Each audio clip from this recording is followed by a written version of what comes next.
Hello everyone! Who would say no to a scoop of ice cream in summers? So let's make this creamy butterscotch ice cream without using an ice cream maker.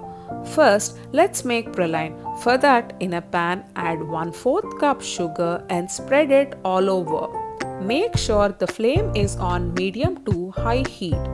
Once the sugar starts to melt, mix it well so that there are no lumps. Now the sugar has melted completely. Turn the flame to low and add 1 tablespoon butter and mix it well. The mixture froths up and reduces. Then add 15 chopped cashews and mix. Now pour the mixture onto a greased plate and allow it to cool for about 15 to 20 minutes. Then break the Proline into pieces and add them to a Ziploc bag.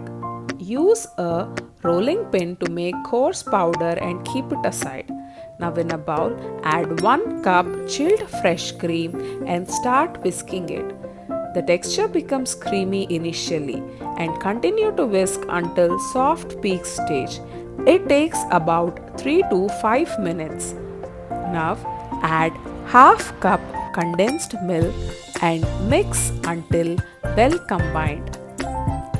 Then add 3/4 of the Proline powder and give them a good mix. Transfer the mixture into an airtight container and freeze it for about 2 hours.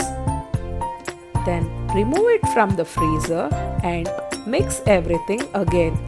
This helps to eliminate the ice crystals. Now freeze it again for about 8 hours or overnight.